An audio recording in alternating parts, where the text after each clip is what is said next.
Hello, everyone. My name is Kevin. I am a rising sophomore at Eastside College Prep, and this is my interactive magic mirror.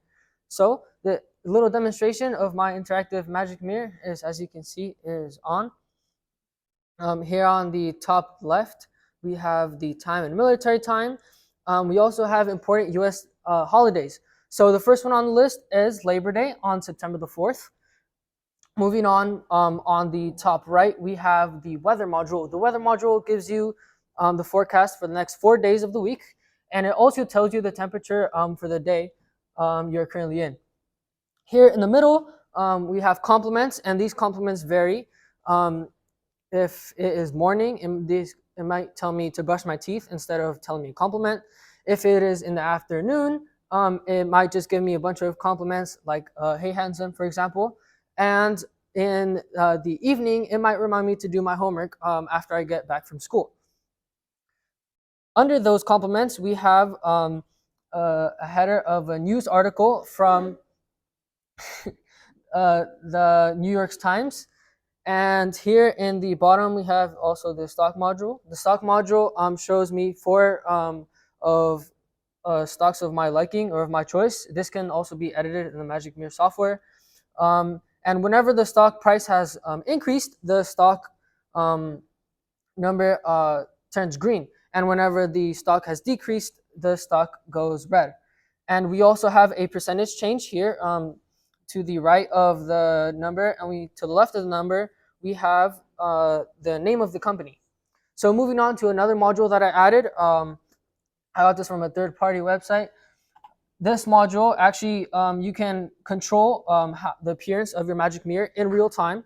So if I click on edit view and I toggle JAST off, JAST is just short for the stock module, you can see the stock module has now disappeared. We can do the same for the weather forecast, for example. If we toggle that off, it says done, and now the weather forecast disappeared. So if we toggle that back on, it turns back on. And how I made the mirror, so the main components of the mirror are, of course, the two-way mirror. So the two-way mirror is reflective, but also lets light through at the same time. That is why you can see the monitor behind the mirror. And another main component of the mirror is the Raspberry Pi. The Raspberry Pi has been overclocked to maximize the efficiency of the Magic Mirror software, but we had to add a fan because it was at 60 Celsius, and after I added the fan, it was now at 42 Celsius. And we also have the monitor, which is connected to the Raspberry Pi. Some challenges, I had a lot of challenges, especially with the mirror. As you can see, it's a bit broken.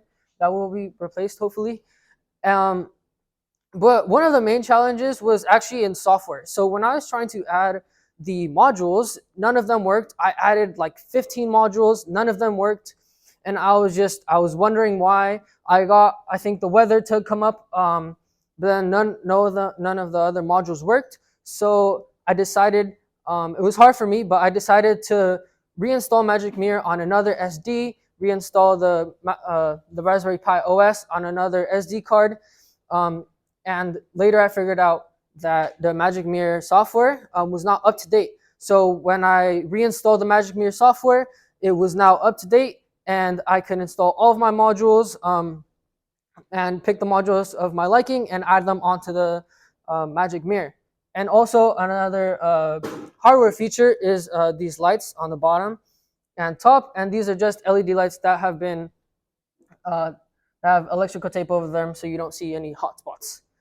And one big takeaway from Bluestamp Engineering was that sometimes I got myself into such a big, deep rabbit hole of problems. Sometimes it's just easier to start over, even if it hurts, because you put so much time and energy into doing something. And sometimes restarting and starting all over again is just way, way easier instead of trying to get yourself out of the rabbit hole of problems you've gotten yourself into. Thank you.